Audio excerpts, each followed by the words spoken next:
मातर्महेशदयिते महनीयमूर्ते त्रिशूलधारिणी सुमनोहर दिव्यदीप्ते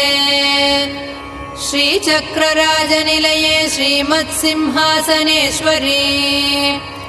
कनकाम्बरधरे कनकदुर्गे तव सुप्रभातम् आद्यन्तरहिते अत्यन्तानुकूलगते दुर्गे दुर्मदान्धजननिवारकव्रतविधे रक्ताम्बरधरे देवी कृपासागरी कनकाम्बरधरे कनकदुर्गे तव सुप्रभातम्